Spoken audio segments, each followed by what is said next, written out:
Bueno, pues estamos aquí con Silvia Rocamata, deportista de élite de la vela. Bueno, cuéntanos un poco cómo empezaste en este mundo. Pues empecé este mundo con 6 años aproximadamente en el mundo de la vela ligera, pero realmente fueron mis padres que me introdujeron al mundo. Desde pequeñita ya ellos tenían un barco de vela y me metieron allí. Empecé con gimnasia rítmica aquí en el Prat, pero bueno, me dijeron que tenía que escoger entre vela o gimnasia, escogí vela y bueno, hasta hace poco. ¿Y de pequeña no te daba miedo meterte ahí en el agua con estas embarcaciones? Bueno, me daba miedo. De hecho, llegaba llorando a casa, pero mi padre me obligaba a seguir navegando, así que no hubo elección. Luego fuiste mejorando y acabaste en Santander, ¿no? Un poquito lejos de casa. Cuéntanos un poco cómo fue todo eso. Pues bueno, yo cuando empiezas en vela no funciona igual que otros deportes, que empiezas con tus clubs y son tus clubs quien te van promocionando, sino que ya a la mínima que empiezas a funcionar un poco bien ya entras dentro de selecciones, ¿no? Entonces yo enseguida entré en la selección catalana y de ahí pasé a la española. Al entrar en la española, pues el centro de alto rendimiento estaba en Santander y era obligatorio pues irte allí a la sede central, ¿no? Entonces, bueno, pues con 18 años recién cumplidos y con la carrera empezada en Barcelona, pues moví pues mi casa allí, a Santander, y empecé pues eso, yo recuerdo con 18, 19 y me fui de Santander con 26 años, o sea que estuve casi 8 años allí. Y en el momento de tomar la decisión con 18 años de decir, ostras, dejo a amigos, familia, me voy a Santander, apuestas por el deporte, porque haces una clara apuesta por el deporte, un poco, ese tiempo de decisión, ¿cómo es? Yo lo tenía bastante claro, la verdad, o sea, con 16 años cuando yo entré al equipo nacional, mi sueño era unos Juegos Olímpicos, fuera de la forma que fuera. Entonces, de hecho, me hacía mucha ilusión irme a Santander. Cuando me dijeron en la última selectiva, cuando tenía 18 años, que me tenía que mover allí, para mí fue un regalazo. O sea, que no fue mucho el pensar dejo amigos, porque mis amigos eran del mundo de la vela, también del cole, obviamente, pero bueno, son esas etapas que dejas el cole para empezar la uni, ¿no? Como que todo joven tiene ganas de empezar una vida nueva, ¿no? Entonces a mí se me juntó justo esa etapa. Y la verdad que la afronté con muchísimas ganas y desde casa me apoyaron muchísimo y no hubo duda, entras en el equipo, pues me voy. Y luego allí la rutina, ¿cómo es? La rutina es dura, yo siempre he dicho que es de 8 de la mañana a 10 de la noche y a veces cuesta de entender o de creer, pero es así, o sea, tú te levantas pronto, no a las 6, pero sí que te levantas a unas 7:30, 8 y empieza tu rutina de gimnasio. Entonces empieza la rutina de gimnasio, que son aproximadamente 2 horas, 2 horas y media, y una vez has sacado el gimnasio te vas a hacer las sesiones de agua. El mundo de la vela es un poco diferente a otros deportes, ¿no? Porque dependes de la climatología y a lo mejor tú tienes previsto empezar el entreno a las 10, pero no hay viento y empiezas a las 2. Entonces los entrenos normalmente eran de 10:30 a 5 de la tarde, porque aprovechas el máximo de tiempo posible en el agua, ¿no? Haciendo doble sesión o una sesión. Y una vez acabada la rutina de agua, pues volvías a tierra, hacías sesión teórica de lo que habías entrenado en el agua y luego te volvías al gimnasio a hacer un poco de regenerativo. Ya bien fuera pues un poco de musculación o un poco de carrera o bicicleta y bueno, acabas el gimnasio y lo que hacías era irte a cenar y a la cama, tenías poco tiempo más. Claro, la vida social en esa etapa casi nula, ¿no? Sí, es casi nula. La vida social la haces con tus compañeros de equipo. Lo bueno que fue cuando nos fuimos a Santander, que toda la gente que entramos en el equipo nacional éramos de todos los sitios menos de Santander. Entonces éramos de Canarias, de Murcia, de Andalucía, entonces de aquí de Cataluña.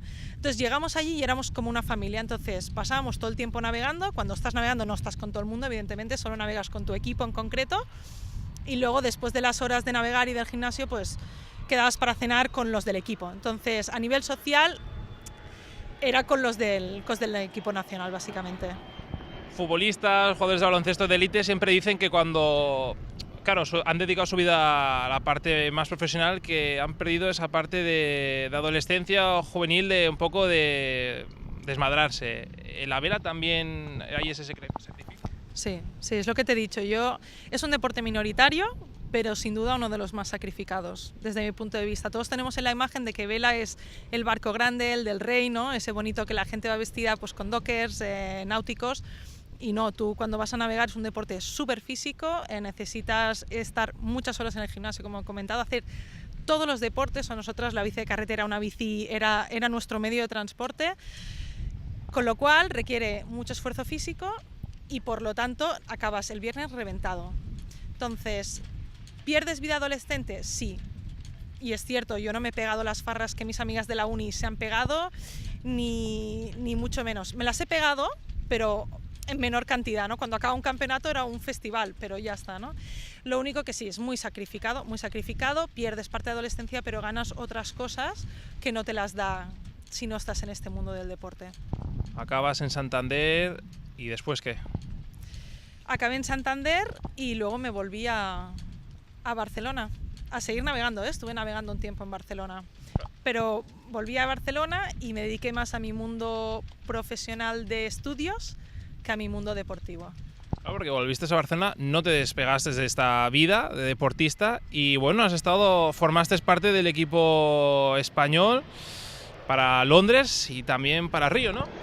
Sí, bueno, formé parte del equipo español de vela para la preparación de Londres hasta el final, es decir, hasta que se decidió qué embarcación iba a ir a Londres, que no fuimos nosotras. Y para Río estuve hasta un año antes de los Juegos de Río, un año y medio antes hasta los Juegos de Río, que fue cuando decidí dejarlo y dedicarme a mi vida como psicóloga, que es a lo que he estudiado yo. Nos quedamos en Londres. Has dicho ahí que tenías la posibilidad de ir a esas Olimpiadas. Un poco cómo se decide quién va y quién no va. Pues básicamente en vela no funciona como, pues, por ejemplo, puede funcionar el atletismo, que haces una marca y si llegas a esa marca pues vas, sino que va un equipo por modalidad. En vela hay 11 modalidades diferentes y va solo una embarcación, un barco. Entonces, ¿cuál es el proceso? El primer año para ir a unos juegos son 4 años de preparación, ¿no? para cada ciclo olímpico. Entonces, el primer año siempre hay 4 tripulaciones y se va descartando hasta que el último año queda una y es esa la que va. En nuestro caso, para Londres 2012, éramos 2 tripulaciones que estábamos, a veces ganaba una, a veces ganaba otra. Entrenábamos juntas en Santander, competíamos juntas, convivíamos juntas. La federación no tenía muy claro qué embarcación iba a ser la que representara por esa igualdad que te comento, y lo decidieron 2 meses antes de ir a unos juegos, ¿no? 2 meses antes se hizo una selección a nivel internacional, es decir, con campeonatos de la Copa del Mundo, de la World Cup de vela, y quedamos empatadas. La selección objetiva realmente la ganamos nosotros, pero la federación se guardaba criterio técnico quién iba a representar España para los Juegos y por criterios técnicos decidieron que debía ser la otra embarcación la que fuera y 2 meses antes nos lo comentaron y decidieron que fueran las otras, así que nos quedamos fuera de los Juegos de Londres. ¿Qué criterio técnico, para alguien que no entienda un poco de este mundo, qué es? Criterio técnico básicamente es un criterio subjetivo, ¿no? Al final, como en todos los deportes, ¿no? ¿Por qué un seleccionador de fútbol elige a un defensa y no a otro? Bueno, por feeling, no creo, a veces por resultados también, ¿no? Pero muchas veces es por feeling y por cómo puede congeniar con el resto de jugadores, ¿no? Pues en vela es algo parecido, ¿no? Se elige por feeling, en nuestro caso estábamos muy igualadas. Y el director técnico del equipo olímpico, que es el que al final decide qué embarcaciones van a los Juegos, dijo: tengo un feeling de que este equipo puede quedar mejor. Es verdad que cualquiera de las dos lo puede hacer genial, pero tengo una sensación y tengo que dejarme llevar por esa sensación. Al final son sensaciones. Pasa a Londres, próximo objetivo. Supongo que la sensación cuando eligen a una ya, pues esta es la mirada ya en Río, ¿no? En plan, pues por Río ahora voy. Pues mira, te soy sincera, o sea, cuando acabamos Londres, mi objetivo era ir a Londres, yo lo tenía clarísimo, después de Londres dejar de navegar, porque a mí me gustaba mucho lo que había estudiado, psicología deportiva y organizacional, y quería dedicarme a eso, juntando los valores que había aprendido con el deporte y como sacrificio, gestión de estrés, entre otras cosas, aplicarlo al mundo empresarial. Eso es lo que me hacía realmente ilusión. Al no conseguir Londres, al principio la reacción fue volverme a casa, a Barcelona, y tú puedes planear querer seguir o parar, pero tu cuerpo te pide un momento de stand-by y decir, bueno, ¿dónde estamos? ¿Qué vamos a hacer ahora? Porque al final tú has estado luchando toda tu vida para un objetivo y resulta que ese objetivo se va. Entonces cuesta mucho volver a pensar qué hacer, ¿no? Lo que sí que es verdad que gracias a mis padres, sobre todo, y a mi familia, que me dijeron: tienes que seguir, no puede ser que dejes esto. Fue cuando decidimos presentarnos al Campeonato de Europa, que lo ganamos en 2012, y luego decidí pues seguir la campaña olímpica hasta 2016 con una de las chicas que había ganado en el Campeonato de Europa en 2012. Claro, es que el momento ese debe ser duro y ahí son esos momentos, ¿no?, donde la familia y amigos más cercanos te dan ese empujón, ¿no? Para continuar, ¿no? Sí, bueno, son momentos duros, por lo que te digo, ¿no? Porque al final tu objetivo final es ir a unos juegos. Entonces, cuando tienes solo ese objetivo, es lo que tú has dicho antes, ¿no? Pues no tienes esa adolescencia de momentos locos, ni simplemente existe el objetivo de ir a unos juegos. El momento que desaparece es como que dejas de tener ese objetivo para el que tanto has sacrificado. Has sacrificado amigos, has sacrificado parejas, has sacrificado estudios, ¿no? Has sacrificado muchas cosas. Entonces dices, bueno, ¿y ahora qué? O sea, yo por lo que iba al gimnasio y dedicaba tantas horas, o por lo que me invertía tantas horas de mi vida, o tantos años, porque yo llevaba casi 8 años, ¿no? Preparándolo, unos 6 y pico, 7. Entonces dices, ostras, llevo tantos años preparándolo para ahora que me digan que no, vale, ¿y ahora qué hago, no? Entonces un poco el primer feeling era, yo me acuerdo levantarme y decir, vale, ¿y ahora qué hago? O sea, ¿qué hago? Bueno, pues no sé, voy en bici, ¿pero para qué? Si ya no tengo el objetivo final de ir a unos juegos, ¿no? Entonces, al final, en casa te dicen, oye, esto no es la fin del mundo, hay más cosas en esta vida, búscate otros objetivos, ¿no? Tienes que hacer cosas. Supongo que para los de fuera, ver que una persona que es tan activa de golpe está como que no sabe qué hacer, pues hace que hagan un poco de push y sean los que te hagan moverte, ¿no? Y ese fue mi caso, o sea, sobre todo es lo que te he comentado, ¿no? Mis padres me dijeron, no, tienes que hacer otra preparación o orientar tu vida hacia otro lado a nivel de psicología o lo que fuera, pero no puedes estar parada. O sea, que así fue. Y bueno, luego Río, ¿qué pasó en Río? Para la preparación de Río, todo empezó ya un poco torcido, ¿no? Porque empezamos con una de las chicas que ganamos el europeo, las dos estábamos muy contentas, pero cogió la crisis económica, ¿no? Para la preparación de Londres, yo recuerdo el seleccionador nacional, que fue el director técnico del equipo olímpico, el que decidió que no fuéramos, me decía, Silvia, aprovecha estos momentos porque a nivel económico, porque estáis teniendo muchas ayudas, estáis pudiendo viajar a todos lados, por objetivos básicamente que habíamos cumplido, ¿no? Pero dice, esto vienen vacas flacas, ¿no? Y a partir de 2013 llegaron las vacas flacas y todo empezó a no haber subvenciones, a no poder viajar a muchos sitios, sobre todo por el equipo nacional, ¿eh? O sea, el equipo español no tenía dinero para pagar a los que estamos en el equipo nacional los viajes al extranjero y sobre todo el material, que era lo más importante, ¿no? Entonces, pues mientras el equipo inglés iba con 2 barcos, tú podías ir con uno y no era de la misma calidad que ellos, ¿no? Entonces yo venía ya con un poco la lección aprendida de Londres, en la que me había preparado para ir a ganar oro, y veía que las condiciones no eran las mismas. Entonces ya lo ves desde otra perspectiva, ¿no? Y dices, ostras, si empezamos ya la preparación, que ves que no puedes ir a un campeonato, que no tienes el mismo material, algo ya no empieza bien, ¿no? Entonces una de las compañeras la compañera con la que navegaba decidió dejarlo porque ella también venía de la preparación de Londres y me dijo, esto no es serio, Silvia, con esta poca cantidad económica de ayudas no llegaremos. Entonces ella decidió dejarlo. Me junté con otra chica de aquí catalana que era más joven que yo, que no había tenido la experiencia de los juegos. Decidí cambiar mi rol en el barco porque yo hasta ese entonces llevaba el barco, era la patrona, y pasé a tripulante, que es la que lleva todo lo que son velas y táctica y demás. Entonces fue todo muy así diferente, lo hacíamos bien, pero para mí no hubiéramos llegado al objetivo. Entonces llega un momento en la vida en que son sensaciones y dices, no llegaremos a Río, y yo sinceramente no disfrutaba igual que había disfrutado durante todos esos años que había preparado anteriormente. Entonces dije, no tiene sentido, es el momento de parar, tenía 28 años, dije, es ahora o nunca, ¿no? Y fue cuando decidí dejarlo. Y ya, digamos que hiciste un intento de parada en Londres, de Río, ¿no fue tan duro o también igual de duro? Este no fue tan duro porque yo tenía claro que se acababa, o sea, se acababa. Y de hecho cuando tuve una charla con el director técnico del equipo olímpico para decir que lo dejaba, fue cuando acabé de confirmar, ¿no? Decir, vale, estoy haciendo una buena lección, es el momento de parar, es el momento de... No solo hay unos Juegos Olímpicos en la vida, ¿no? Hay más cosas y hay que empezar a enfocarlo hacia otro lado. Es duro porque al final estás renunciando a tu sueño. Y muchas veces, yo lo hablo con mi pareja ahora, digo, volvería atrás y si pudiera tener 5 años menos, volvería a hacer otra preparación olímpica. Y hay veces, ahora, a tiempo pasado, tiempo después dices, volvería, no lo hubiera dejado, porque al final es un sueño que ahora ya con 31 o 32 no voy a volver a coger, ¿no? Pero en ese momento tomé la decisión, creí que era la correcta y no fue tan duro como yo esperaba. Las consecuencias han sido después, ¿no? 1 año o 2 después de decir... ¿Y si no lo hubiera dejado? Pero bueno, son elecciones que se tienen que tomar en esta vida. Claro, porque la edad, por ejemplo, de un futbolista sabemos que es de los 16, 17 si eres un Messi, hasta los 35 en vela. ¿Cuáles son las edades? Más o menos rondan parecido. En vela hay gente de 17 años que está participando en juegos y hay gente de 40.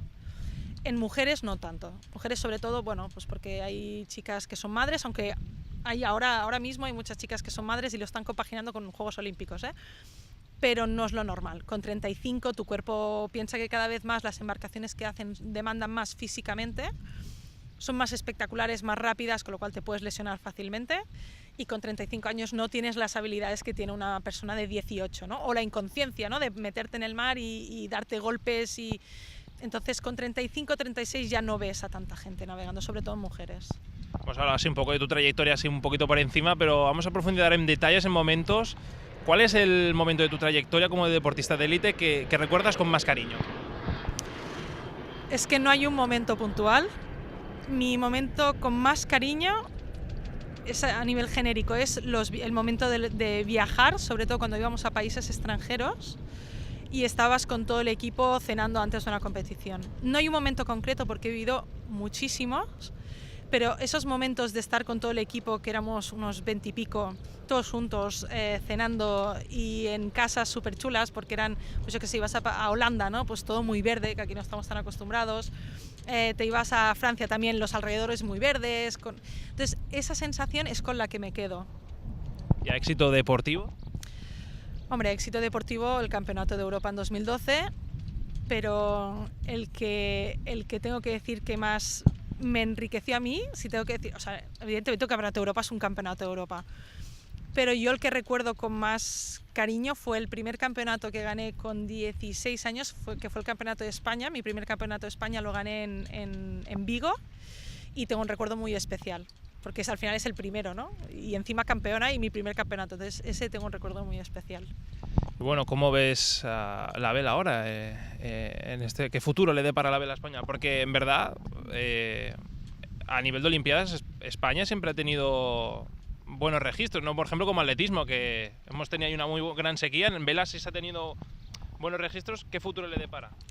A ver, a nivel de vela, a nivel español, siempre sacamos muy buenos resultados, ¿no? Y de hecho la vela es el deporte con más medallas en las Olimpiadas, ¿no? El año pasado sí que no hubieron medallas, fue todo más costoso, pero también es por lo que te digo, crisis económica, y en deportes caros se nota. Futuro, a nivel de resultados, estoy seguro que vamos a tener resultados. También es verdad que hay un cambio generacional. En Río 2016 ya quedaba poca gente que había conseguido medallas, es decir, se retiraba mucha gente que ya había conseguido muchas medallas y entraba la gente nueva, juventud. Este año, para 2020, habrá más cambio generacional. Yo creo que va a costar más obtener medallas, pero se van a obtener seguro. Y el futuro de la vela, pues no lo sé, porque ahora mismo está cambiando todo, ¿no? Dicen que la vela en muchos aspectos se ha quedado un poco anticuada, ¿no? Y están cambiando todos los modelos. De hecho, están haciendo barcos que vuelan con un tipo de quillas y demás que les hacen levantarse del agua y volar a velocidades extremas. Entonces el futuro no sé si va a ser olímpico en todas las modalidades, porque se está replanteando si va a seguir la vela en los Juegos Olímpicos y demás, pero si es volando y con modalidades tan rápidas, le auguro un espectáculo, vamos. La Fórmula 1 del agua, ¿no? La Fórmula 1 del agua es lo que quieren hacer. Y ahora, volviendo un poquito atrás, ahora sé que estoy un poco desordenando esta entrevista, pero hablamos de Fórmula 1, el mar es peligroso. ¿Tú has pasado en algún momento miedo en el agua? Sí que he pasado miedo. Yo al principio es lo que te decía antes, ¿no? Depende de la edad. Cuando empecé a navegar no pasaba miedo y me daba golpes increíbles, porque en la vela te das golpes increíbles. Pero ya después de Londres, ¿no? Que al final, pues eso, te echabas al agua cuando el mar está blanco, esos días que la playa vuela la arena, nosotros íbamos a navegar y eso ahora da más respeto, ¿no? Pero yo recuerdo en 2014, en un campeonato en Palma de Mallorca, que salí disparada porque el barco en el que yo navegaba, el último, que era el 49er, ya se levantaba un poco del agua. Al estar levantado del agua iba muy rápido porque no había rozamiento. Y como había olas muy grandes porque había temporal, chocamos con una ola, con lo cual el golpe fue impresionante. Yo salí disparada, pero iba con un arnés y con lo cual hizo un efecto de devolver, ¿no? Y al devolver me choqué contra el barco y me hizo un esguince en la costilla. Entonces yo recuerdo en ese momento intentar respirar y no entraba aire. Encima, claro, del susto de salir volando, volver, darme contra el barco, además me hundí en el agua y cuando saliera como hacía así no respiraba, ¿no? Pasé miedo y desde entonces tengo que decir que me costó cuando íbamos tan rápidas no tener ese gusanillo de ostras, y yo me acuerdo decirle a mi patrona a veces, vete con cuidado, y me decía tranquila, pero al final también, supongo que si me hubiera pasado con 18 años no hubiera tenido miedo, pero sí. Y ahora nos encontramos aquí en el Centro Municipal de Vela de tu ciudad, aquí del Prat.